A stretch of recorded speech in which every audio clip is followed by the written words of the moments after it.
Bonjour à tous et bienvenue dans l'entretien exclusif pour cet autre numéro de votre émission. Nous recevons un expert dont la contribution au monde de la stratégie, de la finance et de la gestion des risques ne cesse de grandir. Après plus d'une décennie passée à optimiser, sécuriser de grandes organisations, il a opéré en tournant stratégique vers l'entrepreneuriat pour accompagner les PME et les jeunes entrepreneurs. Il est aujourd'hui reconnu pour transformer les organisations, transformer les défis en opportunités et bien sûr, tout en développant des solutions digitales innovantes. Monsieur Ludovic Dufaux, merci d'être avec nous. Merci beaucoup. Merci à MyUCT d'être dans nos locaux. Merci.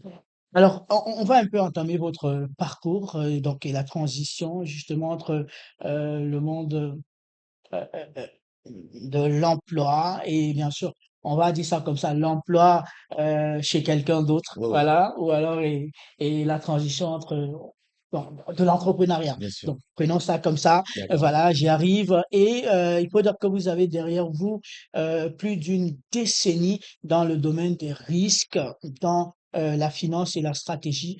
Comment est-ce que vous résumez ces années d'expérience? En fait, ces années d'expérience peuvent être résumées par un seul mot, fondation. En fait, ces années d'expérience m'ont permis, en fait, de pouvoir, en fait, comprendre, en fait, le système, partir de la racine pour arriver, je dis jusqu'au sommet. Donc, ça m'a permis aussi d'avoir une vue d'ensemble, surtout au niveau des grosses boîtes. Et mon rôle principal était de protéger, en fait, les valeurs et d'améliorer le système. C'était clairement ça. C'était clairement ça mon rôle. Donc après, ces années m'ont permis de pouvoir lire les chiffres financiers, pas comme des bilans, mais comme des narrations. Parce que les chiffres parlent. Les chiffres parlent. Les chiffres décrivent quelque chose. Les chiffres font ressentir quelque chose. Donc ça, c'est cette décennie passée comme employé Mm. m'a Voilà, permis de, employé, c'est le voilà, mot qu'on cherchait tout exactement, à l'heure, merci. employé, m'a permis Mm. d'asseoir tous ces concepts-là et d'avoir une vue d'ensemble. Alors, à quel moment vous avez réalisé que vous deviez opérer un pivot vers l'entrepreneuriat? Le pivot était progressif, certes, mais la décision a été, je dis, elle n'avait pas d'embâche, elle était focus. C'est dans la mesure où c'est à force de se rendre compte qu'on n'impacte plus. Oui, les grosses structures sont très rigides, formelles. Il n'y a pas vraiment un réel impact que vous apportez sur les dans les grosses structures. Vous faites partie d'un rouage. OK? Quand vous faites bien votre travail, le rouage tourne bien. Quand vous ne faites pas bien, il peut être grippé. Donc, il n'y a pas d'impact réel. Il y a pas de, parfois même, on reste à un moment donné, il n'y a pas de satisfaction personnelle à faire son travail au quotidien. Donc, c'est tout ceci qui me fait comprendre qu'à l'heure, j'ai besoin d'impacter, vu le bagage que j'ai besoin d'impacter davantage mon environnement, surtout dans le domaine je dis, de la finance, du risque et même maintenant aujourd'hui de la digitalisation.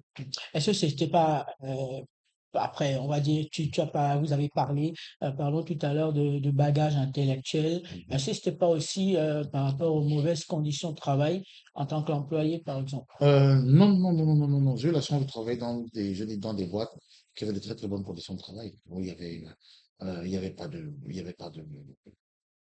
problème majeur.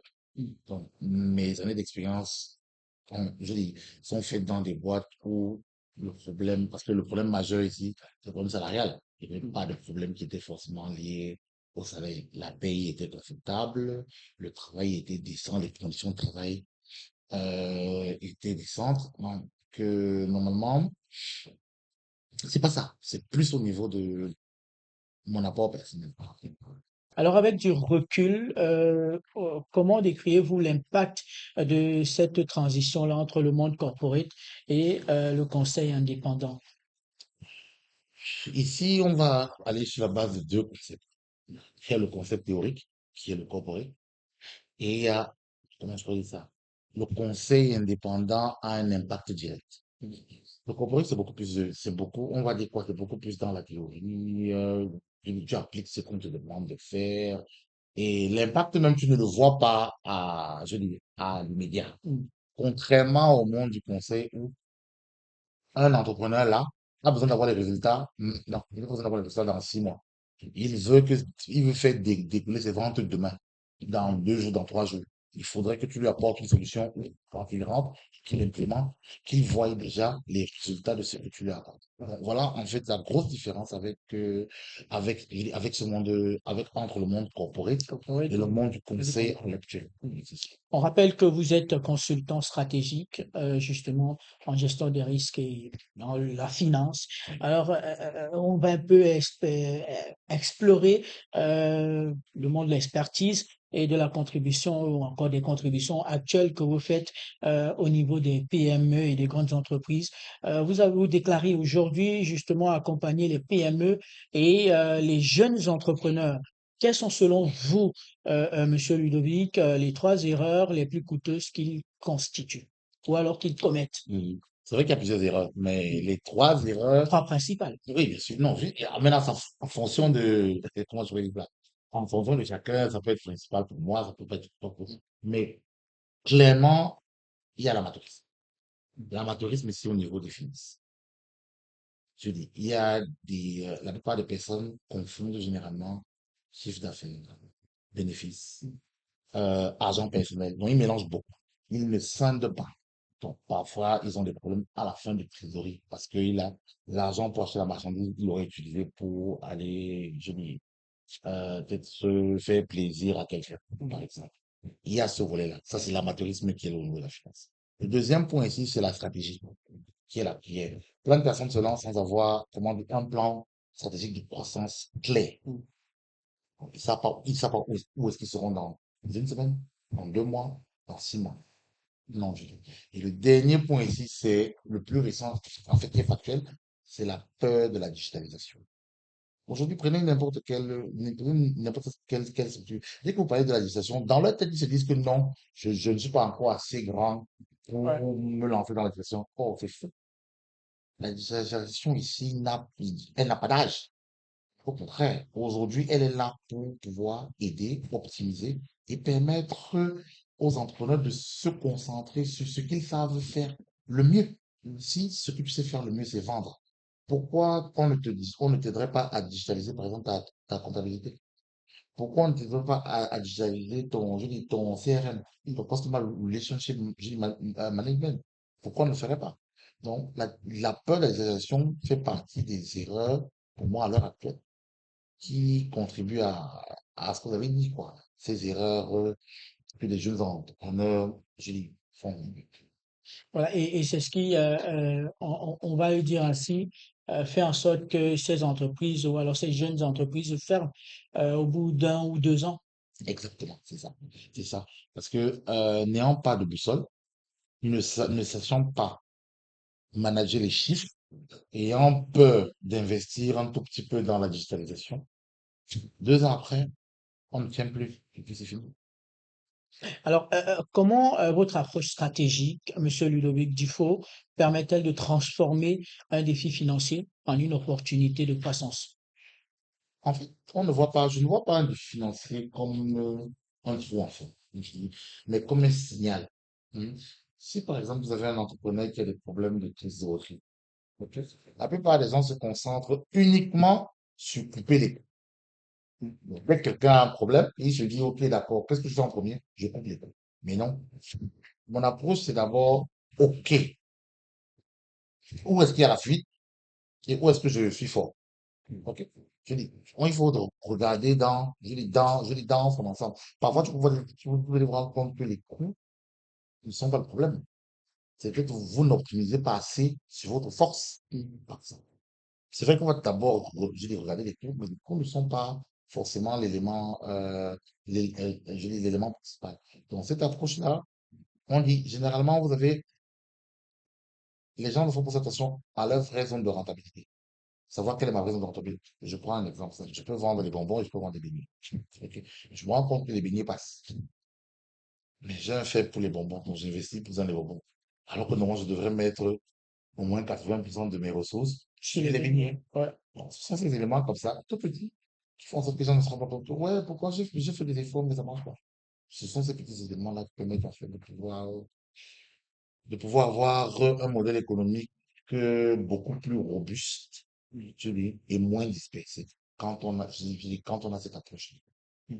Alors, au regard de tout ce que vous êtes en train de nous expliquer, euh, quel type de résultat, ou alors on va dire, on parle de concret et de mesurable, obtenez-vous avec les entreprises que vous accompagnez? Bah, concrètement, ce sont les chiffres. Donc, le client ou le jeune entrepreneur a besoin de voir les chiffres. Donc, l'amélioration, déjà, c'est sur sa marge brute. La marge brute ici, je dis, peut être expliquée par ce que je vends par rapport au coût d'achat ou au coût de revient. Hmm, OK. Il voit déjà une augmentation par rapport à ça. Il y a maintenant aussi, grâce à la digitalisation, une réduction drastique du travail administratif. Parce que si tu passes moins de temps dans l'administratif, ça veut dire que tu es en train de passer plus de temps à vendre tes produits, pour faire connaître tes produits. Tu vois. Et finalement, on va aller sur une base de l'établissement d'une feuille de route financière solide. Parce que il faudrait que je sache que normalement, à la fin de ce mois, il faudrait que j'ai eu 20% de marge, il faudrait que j'ai eu tel nombre, je dis tel nombre de stocks. Il faudrait. Bon, avec cette feuille de route, ça qui permet concrètement à un jeune investisseur, avec qui, quand on travaille, voit exactement le changement par rapport à ses activités. Alors, quand euh, on a des problèmes en entreprise, on va prendre le cas des jeunes entrepreneurs ou alors des PME, ces entreprises-là qui vous consultent, vous, Ludovic Dufault, comment est-ce que vous procédez pour leur apporter les résultats attendus ou alors escomptés? On peut avoir peut-être les étapes de comment est-ce que vous travaillez avec ces entreprises-là. Je crois que dans un de mes spots, c'est marqué, c'est d'abord un audit. D'abord. C'est le premier élément. Un audit. Je peux pas travailler avec quelqu'un sans savoir quelle est la situation actuelle. C'est pas possible de pouvoir, je peux pas venir m'asseoir et d'un coup de baguette magique, je vous apporte la solution. Non. Il y a un travail préalable, vous devez être franc dans votre activité. On doit pouvoir discuter. Parce que l'audit n'est pas seulement de regarder les chiffres. Je dois sentir de la passion, je dois sentir quelque chose. Je dois sentir ce que vous voulez atteindre.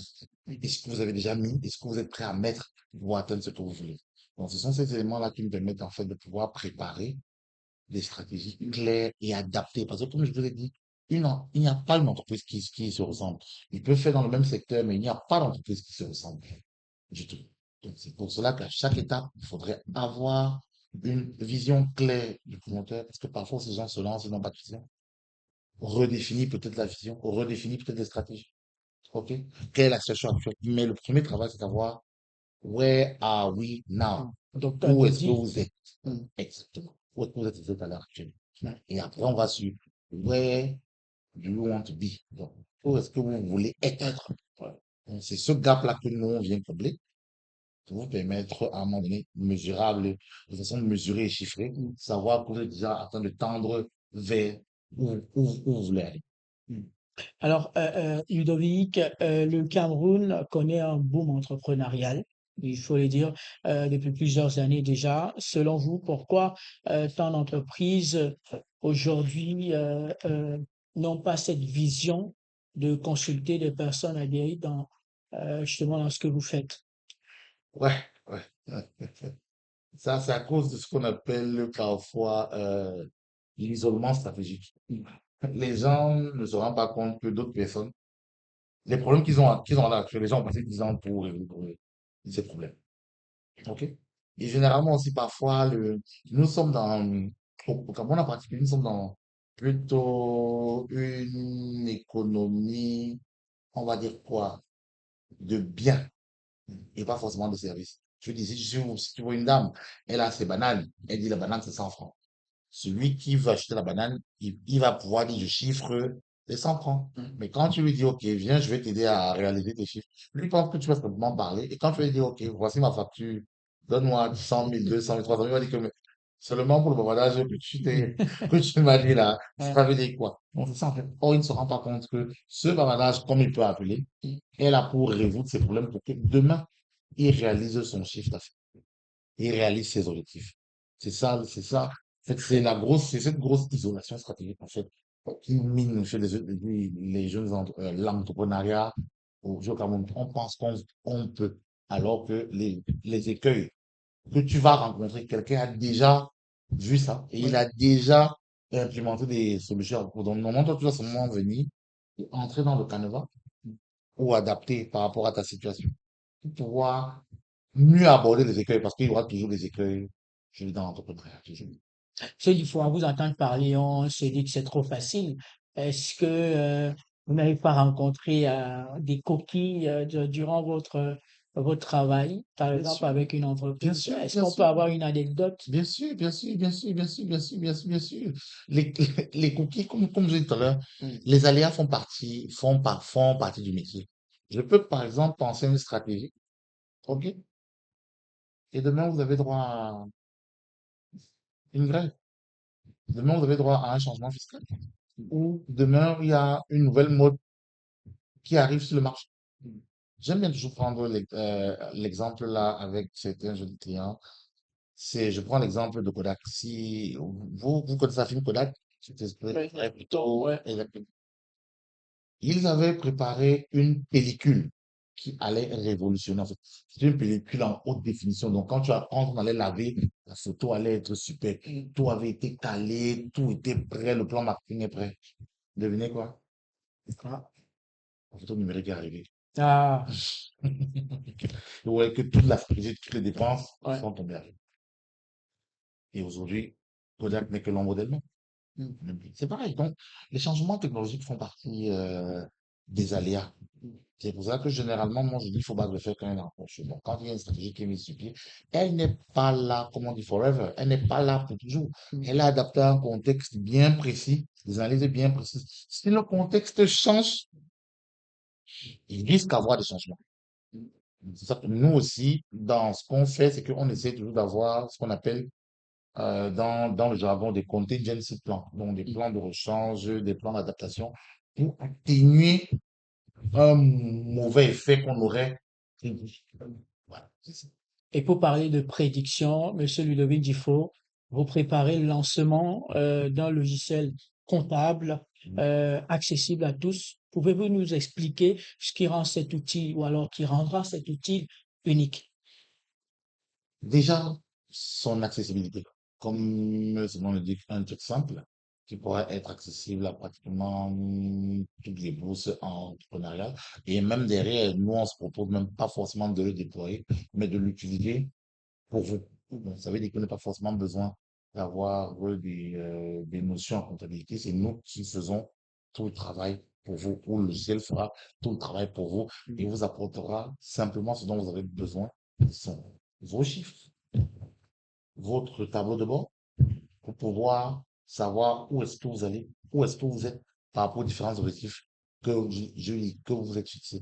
Et il faut savoir qu'aujourd'hui, avec la nouvelle fiscalité au niveau des impôts, les impôts auront tendance à venir demander en fait, à des entrepreneurs petits, des factures, comment est-ce que vous gérez?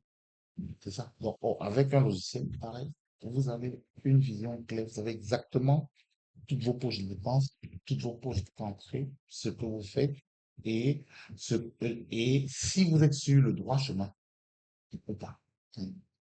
Là, quand on parle justement de démocratisation des outils de gestion financière, pourquoi avoir mis l'accent sur cette démocratisation-là?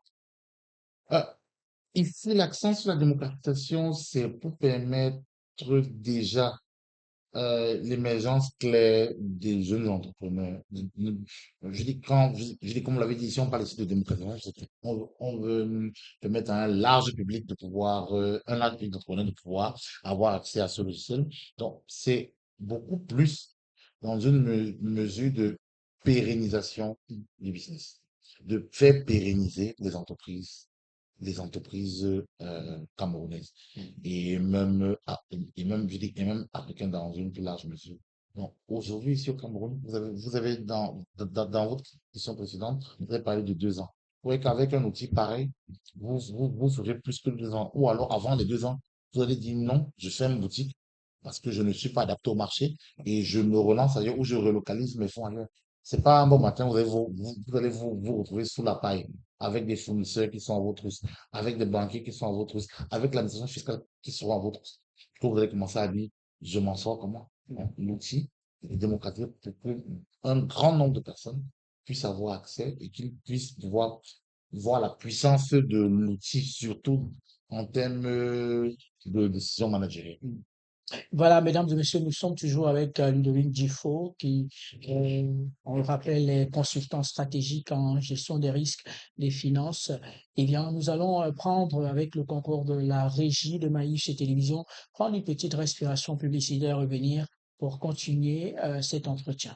À l'Institut universitaire de la Côte, les Executive Programs sont des formations spécialement conçues pour les professionnels, cadres, entrepreneurs, techniciens en activité ou en reconversion professionnelle. Ces programmes visent à renforcer les compétences managériales et stratégiques des participants, actualiser leurs connaissances afin de répondre aux exigences d'un environnement professionnel mondial et dynamique. La formation répond à 6 objectifs principaux: dynamiser ou réorienter sa carrière professionnelle, viabiliser un projet entrepreneurial, acquérir une vision stratégique globale, augmenter ses compétences en management et gestion de projet, se démarquer d'autres candidats sur des postes de haut niveau dans des secteurs concurrentiels et renforcer son réseau professionnel. Les Executive Programs, ce sont des programmes pensés pour s'adapter aux contraintes de temps des professionnels.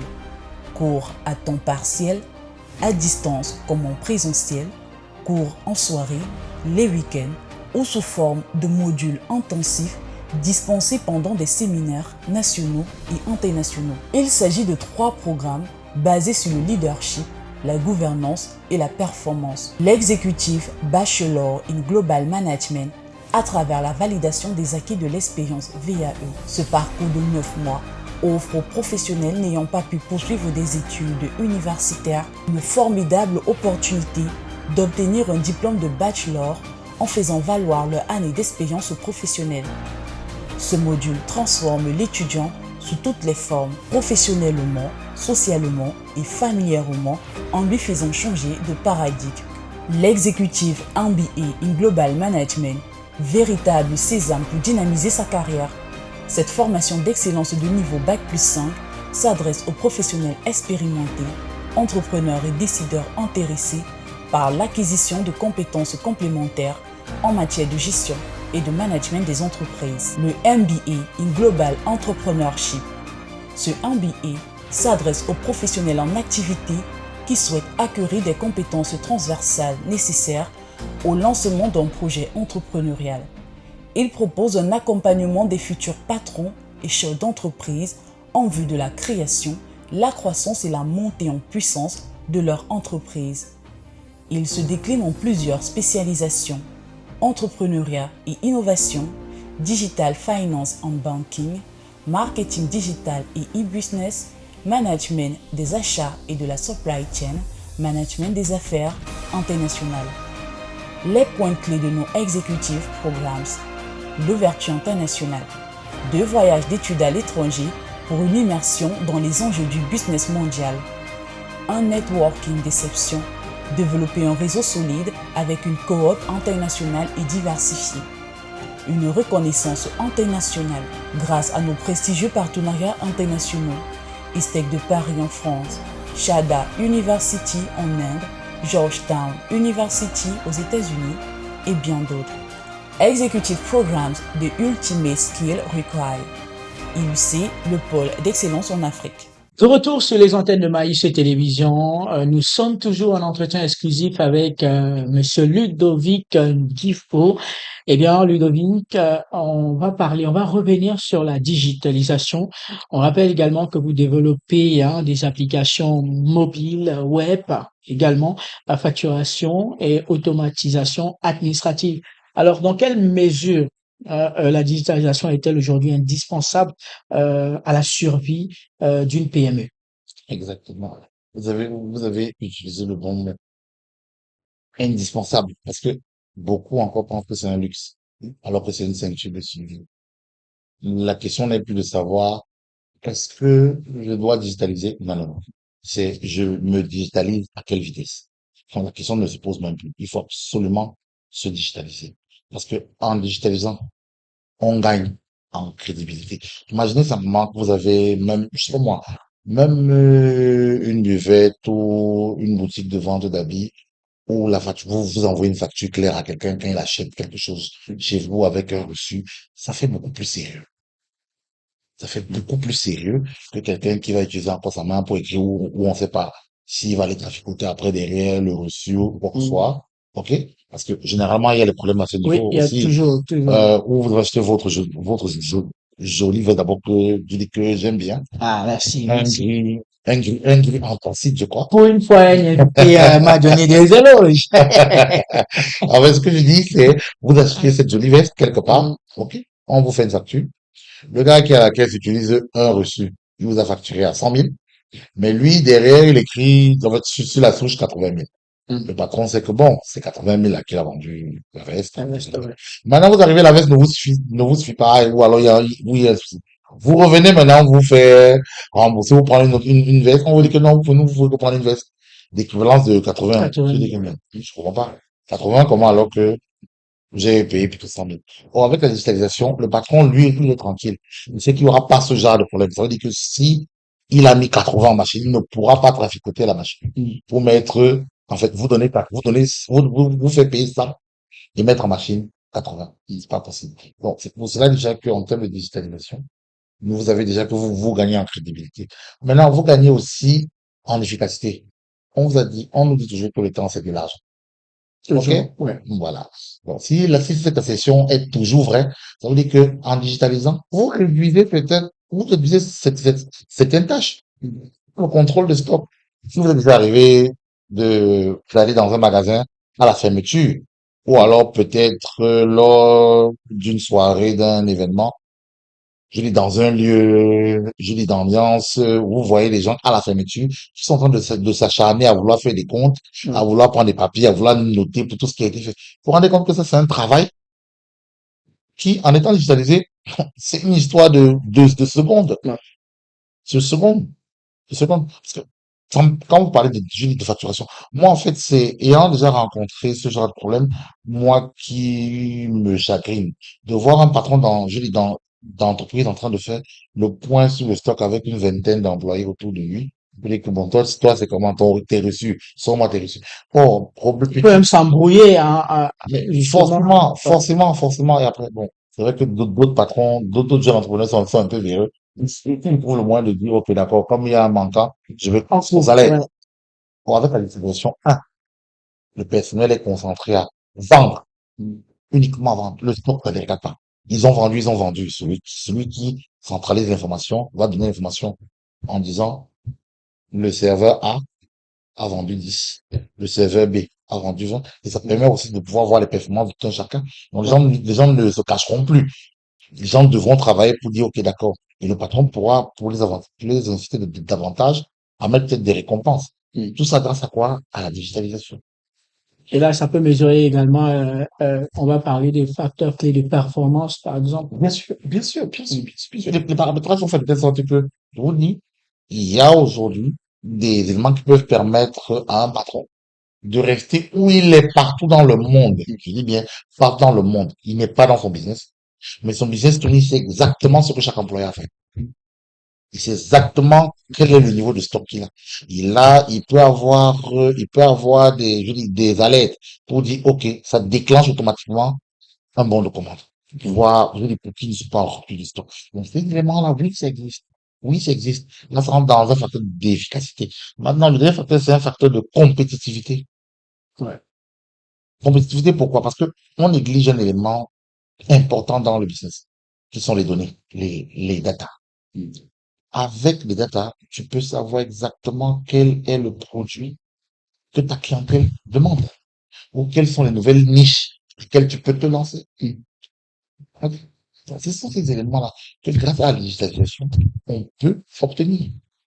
Et ça rend je dis une entreprise compétitive, efficace et crédible. Ça, ce sont les éléments que la digitalisation je dis, permettent d'avoir. Aujourd'hui, par exemple, je pense simplement, on a beaucoup, je dis, ce qu'on appelle des influenceuses, Mhm. qui sont obligées, par exemple, bon, de faire des lives pour vendre des produits, Ouais. pour vendre On va parler du marketing oui, digital. du marketing digital. Voilà. Mhm. Mais vous avez une application qui peut aussi faire ça à votre place. Parce que quand elle n'est pas sur la toile, elle dort, n'est-ce pas? Bien sûr, Ça veut dire que son business dort aussi. oui, Ok? exactement. Or, si vous avez une application, qui lui ne dort pas, il ne dort pas. Il est en permanence sur la toile. Ça veut dire que si quelqu'un est à des fuseaux horaires décalés, Mhm. ok? Je prends par exemple aujourd'hui avec le gingembre, parce que le gingembre est très très demandé à l'heure actuelle sur en Asie. Vous voyez qu'entre l'Asie et le Cameroun, c'est pratiquement 8 heures. Mhm. Donc, quand il est minuit ici, ou quelqu'un dit qu'il va se coucher, il est 8 heures, donc c'est quelqu'un est en train d'aller au travail. Là, je vais au Donc, vous travail. avez que si je dois attendre, s'il doit attendre que tu viennes sur TikTok pour vendre ton gingembre à, disons, 10 heures, c'est quelle heure il sera chez lui? 18 heures, c'est en train de Il est en rentrer. train de rentrer du Exactement. travail, Or, ouais. si tu as mis une application, ou si tu as mis une page web, si tu as mis des éléments, c'est-à-dire que il dit, gingembre Cameroun, il tombe sur une page, on dit, ok, d'accord, voilà comment tu veux passer la commande. C'est fini. Donc, tant que tu te réveilles, il t'a déjà envoyé un mail, Ouais. il t'a écrit, il a fait la plateforme, ça a généré je dis, une cotation, une proforma, je dis n'importe quoi. Hop, toi, tu réponds, tu confirmes, puis c'est réglé. Voilà les éléments qui peuvent permettre à la digitalisation d'apporter vraiment quelque chose de fondamental à une entreprise. Et ça permettra également à l'entreprise de mieux se positionner sur le marché. Bien évidemment, c'est le but. Eh bien, quand on parlait de digitalisation également, Monsieur Ludovic Dufault, on parle également de connexion Internet. Oui, Comment est-ce qu'une entreprise digitalisée, voilà, on va dire quoi, un jeune entrepreneur qui a digitalisé son entreprise, comme vous l'avez expliqué tout à l'heure, va gérer le problème de connexion Internet? On va parler du contexte camerounais. oui. Je pense que les autorités sont en train de mettre tout en œuvre pour améliorer l'offre Internet. Alors, j'ai eu vent de quelques indiscrétions que l'accord avec Starlink serait déjà validé et il entrerait je dis, en vigueur d'ici 2026. Donc, donc, ça veut dire ici qu'il y a un élargissement de l'offre. Il y aura un élargissement de l'offre, je dis de l'offre d'Internet, Internet. ce qui sera plus ou moins une très bonne chose pour les entrepreneurs. Pourquoi pas? Les entrepreneurs, il y a aujourd'hui les espaces je dis, de coworking ou alors même des immeubles adaptés à l'entrepreneuriat, je dis, on va dire quoi? Au start-up ou à l'entrepreneuriat jeune, dans la mesure où vous avez un bâtiment où il y a une condition de pour tout le monde, ok, pour permettre je dis, à tous et à chacun de pouvoir bénéficier de l'Internet de qualité. Mais je comprends ce que vous voulez dire, c'est que même la clientèle, est-ce qu'elle pourra Bien facilement sûr, bien sûr. avoir accès? Oui, oui, oui, je pense. Je pense. Sinon, à défaut que de payer une connexion, prendre une petite connexion de peut-être, je dis, de 100 francs, ou même de 500, et que tu règles un problème, t'empêchera de devoir sortir, prendre une moto, ou prendre un transport pour aller chercher le produit que tu veux. Ouais. Donc, quelque part, c'est vrai qu'il y a des écueils, mais à l'heure actuelle, le gouvernement, je pense, travaille pour pouvoir pouvoir essayer de gérer ce problème de connexion. Voilà, on a exploré un peu l'univers de la finance, la gestion des risques. On a parlé de la digitalisation et également ce problème d'Internet. Mais il y a un gros problème qui plane depuis des années, ou alors depuis quelques années, c'est l'intelligence artificielle. Comment est-ce que vous préparez vos clients, vous, Monsieur Ludovic, à cette éventualité-là, puisque selon certains experts, il y a beaucoup de métiers qui vont disparaître. Qu'est-ce que vous dites par rapport à cet outil-là qui arrive en force? Déjà, pour un entrepreneur, l'intelligence artificielle sera une force pour lui. Sera une force pour lui. Maintenant, c'est vrai, certains disent que oui, il y a des métiers qui vont disparaître. Mais c'est vrai, ils le disent, mais ils disent aussi qu'il y a des métiers qui vont être créés grâce à l'intelligence artificielle aussi. Mais en plus, qui sait, peut-être grâce à l'intelligence artificielle, on aura un boom d'entrepreneurs. Pourquoi pas? Je veux dire, que le travail, si mon travail devient redondant, ok, qu'est-ce que je fais? Je deviens entrepreneur moi-même. Normalement, je dis, l'école, c'est vrai que l'école dite française, elle nous conditionne à écrire l'honneur. Ouais. OK?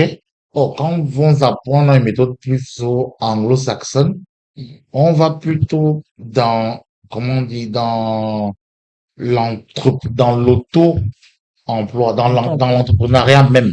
Parce que normalement, on devrait ici, déjà, pour combattre ce genre de choses, faire comprendre à nos jeunes qui sont encore sur les bancs que quand ils vont à l'école, quand ils apprennent des connaissances, c'est pour apporter une plus-value à leur environnement. Peut-être choisir des universités qui sont dites entreprises aujourd'hui. Oui, pourquoi pas? Je crois que l'entreprise partenaire avec votre média est une entreprise, je dis, je pense Ouais, que on va parler une d'université université entreprise, bien sûr, entreprise, l'Institut bien sûr. universitaire de la Donc, ça Côte. veut dire simplement qu'il faudrait absolument que ce genre d'université se multiplie pour dire, je forme des créateurs de richesse. Non. Ok. Je ne forme pas des consommateurs du travail, je forme des créateurs de richesse. Donc, quelqu'un qui va finir une formation, je crois, en électronique chez vous, et il va ouvrir une boutique d'électronique, où il va proposer des services en tant que un électronicien indépendant qui peut venir diagnostiquer, apporter son expertise à tous ceux donc à tous les clients qui auront besoin de ce type de Le service. service, ouais. Oui, bien sûr. Mais l'intelligence artificielle est, pour l'entrepreneuriat, est plus un atout. Est plus un atout que forcément une un problème lié à la perte d'emploi. Parce qu'ici, on parle d'entrepreneuriat. Ouais. On ne parle pas de chercheurs d'emploi. On parle de personnes qui décident, qui prennent le courage à deux mains de se lancer dans un monde où ils ne sont pas sûrs d'avoir 25 à la fin du mois. Est-ce qu'on va pas parler de plutôt de comment mieux utiliser cet outil-là? Forcément, il y a des dérives, toutes choses. Je ne pense pas que quand Henry Ford, qui a créé le modèle T, par exemple, avait pensé que son engin pouvait aller créer des hécatombes. Je pense pas que celui qui a créé le chemin de fer, ok, ou la machine à vapeur, pensait un seul instant que la machine à vapeur pouvait dérailler et causer ce qu'on a eu, par exemple, avec les cas. Non. Je dis que quand on crée une œuvre, c'est toujours avec de bonnes intentions. Mais après, il y a toujours des aléas. Donc, il peut y avoir des dérives liées à cet outil-là. Donc, c'est vrai qu'il faudrait encadrer. Il faudrait déjà que même dans les écoles, à partir de la maternelle, même, on commence à parler à nos enfants de l'intelligence artificielle. Et le gros danger, et le très gros danger, en fait, de l'intelligence artificielle, ça va créer cette paresse. Ouais, ça crée déjà, quand on voit au niveau de nos jeunes petits frères qui sont sur les bancs, comment est-ce que ça se passe? Oui. Et c'est le problème, en fait, c'est le réel problème même avec ça. C'est pas au niveau professionnel, c'est un outil, c'est une aide, c'est un gain de temps.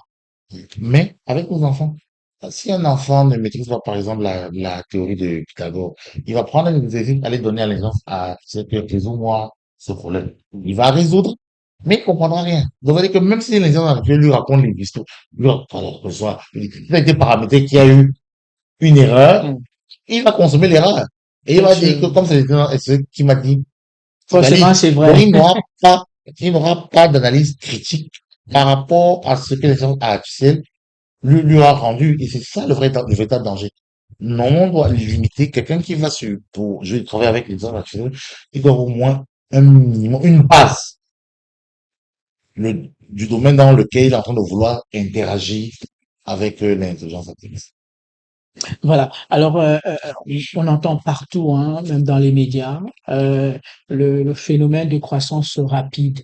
Monsieur Ludovic Dufault, pour vous, quels sont les fondements d'une croissance rapide ou alors une croissance durable? Oh. Il faut savoir, la croissance, comme quelqu'un qui dit, aller vite c'est bien, mais il faut ménager sa Ménager sa monture. monture. C'est ça. Si vous voulez avoir un parallèle avec la croissance rapide, c'est quelqu'un qui est censé penser que la vie, c'est le 100 mètres de Usain Bolt. Bon, la vie, c'est pas le 100 mètres de Usain Bolt. La vie, c'est le marathon. Ça, c'est ce que les clients font. C'est du 10 000 mètres et même au-delà. Donc, si vous mettez de la puissance uniquement pour atteindre des objectifs à court terme, ça va poser un problème. Donc, ici, la croissance, elle est bonne quand elle est durable. C'est pour cela que parfois, il faut aller step by step pour pouvoir consolider ses acquis. Il y a, je dis sans publicité, il y a une boisson qui est très consommée, une liqueur qui est consommée, où le logo, c'est un monsieur qui fait un pas en avant. Ouais. Et il dit, quand je pose un pas, je reviens plus dessus. C'est ça, la croissance durable. Vous dites, quand je fais un pas en avant, je reviens plus. Il n'y a plus de recul à Il y a, il y l'arrivée. a plus de recul. Oh, avec les croissances rapides, c'est je vais aller vite, je vais aller vite, je vais aller vite. Après, je me rends compte que, hey, j'ai oublié deux, trois trucs derrière, je reviens. J'ai oublié, je reviens, j'ai oublié, je reviens. Non. Vraiment, il est impératif, vraiment impératif, que les gens se concentrent plus sur des croissances vite, Durable. durables que rapides.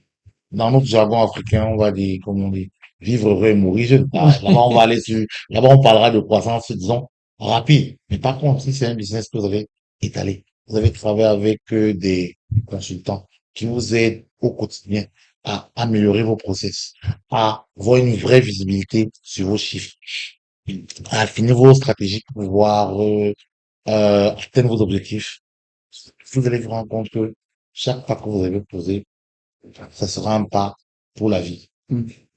Voilà. Alors, chaque pas, ce sera un pas pour la vie. Et donc, on retient ici que les entreprises devraient plutôt se concentrer sur la croissance durable et non la croissance rapide. Alors, Monsieur Ludovic Dufault, quelle est votre vision? On va prendre peut-être pour les 5 prochaines années, tant pour votre cabinet que pour l'écosystème entrepreneurial que vous accompagnez. Oui. Pour mon cabinet, en fait, je dis, c'est un peu comme toute entreprise. Devenir un partenaire numérique stratégique incontournable pour les PME, pour les startups. Voilà. Je vois ici, comment je pourrais dire ça, notre logiciel que nous mettons en place et nos process de devenir une sorte de norme ou même de standard, pouvoir permettre aux jeunes entrepreneurs de pouvoir atteindre leurs objectifs, de pouvoir se réaliser et de pouvoir, je dis, croître de façon sereine et de façon pérenne. Maintenant, pour l'écosystème, bon, moi je dis, je rêve particulièrement d'une Afrique en général et d'un Cameroun qui des opportunités brusques, je dis brutes plutôt, une entreprise structurée et solide, un peu comme partout dans le monde. Il ne faudrait pas qu'on nous voie comme étant, oui, nous avons des matières premières, oui, nous avons une jeunesse dynamique. Non. Il faudrait que nous arrivions à dire, oui, nous avons des entreprises, je dis dans le bâtiment, nous avons des entreprises, je dis dans l'agroalimentaire, nous avons des entreprises qui sont solides et qui sont pérennes. Aujourd'hui, très peu d'entreprises, je sais pas si on peut me citer 5 entreprises qui sont là depuis plus de 100 ans en Afrique ou au Non. Cameroun. À ma connaissance, ça Presque n'existe pas. pas. Presque pas. Pourquoi? Or, aujourd'hui, dans le monde, vous avez des entreprises qui sont là depuis Mathusalem. La Ford, par exemple. Ce sont des gens qui ont laissé des marques. Moi, nous avons besoin d'avoir un écosystème où, dans 150 ans, on dit, voici ce que tel a laissé. Ouais. Et l'entreprise vit encore. C'est quoi sorte de cette structure d'entreprise dite familiale? Voilà. Alors, on va encore peut-être respirer pour revenir, continuer à cet entretien, justement avec le concours toujours de la réalisation, et puis on revient. Intégrer à l'IUC les cycles licence de technologie, licence professionnelle, les bachelor programs, ainsi que les cycles master dans les domaines sciences médicales, agronomie et agroalimentaire, génie informatique, technologie et design industriel, commerce et ingénierie d'affaires et bien d'autres disciplines. Admission en cours sur nos campus de Douala et Tchong. Contactez-nous dès aujourd'hui. De retour une fois de plus dans notre émission Entretien exclusif, mesdames, messieurs. On rappelle, hein, nous sommes toujours avec Monsieur Ludovic Difo, qui est consultant stratégique dans la gestion des risques, les stratégies et finances. Voilà. Alors, Monsieur Ludovic, on va prendre peut-être l'avant-dernière question parce que nous touchons déjà à la fin de ce programme. On a envie de savoir quel est le processus de création d'une entreprise. Clairement, le Cameroun a quand même, depuis quelques années, a simplifié le processus de création d'une entreprise. Il y a aujourd'hui le Centre de formation et de création des entreprises qui vous fournit exactement tous les éléments dont vous avez besoin pour pouvoir créer une entreprise. Vous aurez, vous pouvez apporter par exemple un plan de localisation, on va apporter des statuts, vous allez donner votre dénomination juridique sociale, si vous voulez être et même fiscale, si vous voulez être une SARL, un établissement ou une SA. Aujourd'hui, normalement, en 48, 72 heures, vous avez une entreprise qui est créée au Cameroun. Vous avez une entreprise qui est créée au Cameroun. C'est vrai que les gens sont encore très réticents au niveau surtout de l'administration fiscale. Ils ont peur de l'administration fiscale, mais je leur conseille de ne pas avoir peur, vraiment, parce que la Direction générale des impôts fait d'énormes efforts pour pouvoir aider et structurer les entreprises sur le plan purement fiscal. Donc vraiment que les gens n'aient plus peur de voir les gens des impôts comme étant des freins. Non, non, non. C'est plutôt des gens qui peuvent nous aider, qui peuvent vous aider. Parce que quand vous savez ce que vous devez payer fiscalement parlant, vous planifiez et vous savez si vous allez pouvoir tenir pour être pérenne. Et ils ont maintenant basculé dans un nouveau système qu'ils appellent le IGS, impôt générique synthétique, qui est, ma foi, plus ou moins adapté à l'entrepreneuriat, je dis camerounais. Vous pouvez, aujourd'hui, il y a des entreprises qui payent 30 000 d'impôts par an. 30 000, d'autres même, je crois. Oui, 30 000 qui payent d'impôts par an. Pour une activité. Et tout ça dépend de votre chiffre d'affaires. C'est tout. Donc, normalement, si vous gagnez plus, vous êtes censé redonner un peu à la communauté. Je sais, vous allez me dire ce que l'État en fait. Je ne- Oui, Bon, il y a aussi des il y a des choses entreprises, des jeunes entreprises qui ont peur de la fiscalité, par exemple, ou alors peut-être des impôts, parce qu'il y a des personnes, on va dire ça comme ça, dites malveillantes, qui viennent souvent euh, déranger ce processus-là. Ok. Par contre, je vous ai dit, avec le nouveau système, c'est terminé. Aujourd'hui, le nouveau système, c'est que vous prenez contrôle de vos impôts au niveau de la plateforme. Et dans la digitalisation. Oui, exactement. Aujourd'hui, les impôts se sont digitalisés. Donc, vous pouvez faire, vous faites vos déclarations en ligne. On vous donne vos documents en ligne. Vous les téléchargez en ligne, vous les imprimez et puis vous affichez. Personne ne peut plus venir je dis, vous raconter tout et n'importe quoi. Sauf si vous ne l'avez pas fait. Donc, eux, aujourd'hui, quand ils viennent dans vos entreprises, c'est uniquement pour le contrôle. Ils viennent contrôler si vous avez affiché votre attestation, comment vous appelez ça? Attestation de conformité fiscale. Ouais. C'est ça. Avec la quittance de paiement. Enfin, vos quittances de paiement. Je dis, si vous devez payer votre impôt par, puisque aujourd'hui, il y a les entreprises qui sont dans les chiffres d'affaires qui sont inférieurs à 50 millions. Il n'y a plus la patente. Par exemple, c'est maintenant, tout a été concentré au niveau de l'IGS, qui est l'impôt général sur les. Donc, ils essayent d'élargir l'assiette fiscale pour pouvoir permettre à, un- à toucher le plus d'entreprises Possible. possible. Alors, petite indiscrétion, M. Ludo, Mhm. avez-vous déjà déclaré vos impôts pour cette année? L'impôt maintenant est déclaré de façon trimestrielle. Bon. Donc, Donc, pour ce trimestre, j'ai déjà déclaré jusqu'à la fin de l'année. magnifique. Alors, Monsieur Ludovic, vous allez regarder cette caméra et adresser un message aux jeunes entrepreneurs qui nous regardent aujourd'hui. D'accord. Ce que je pourrais dire aux jeunes entrepreneurs, c'est votre passion reste votre moteur. Mais sachez que les stratégies ou la stratégie que vous allez prendre est votre carte routière. Donc, aujourd'hui, il faut transformer votre passion en business rentable. Et ce business rentable-là passe par le fait d'utiliser des outils modernes, de consulter des personnes qui ont fait leur preuve, je dis, pour vous aider à éviter certains écueils. Donc, moi, ce que je conseillerais clairement encore à la jeunesse entrepreneuriale camerounaise, c'est d'oser, oser. Nous sommes là pour vous accompagner. Osez. Faites ce que vous savez faire le mieux. Nous sommes là pour vous accompagner et pour vous aider à atteindre les cibles et à réaliser vos rêves.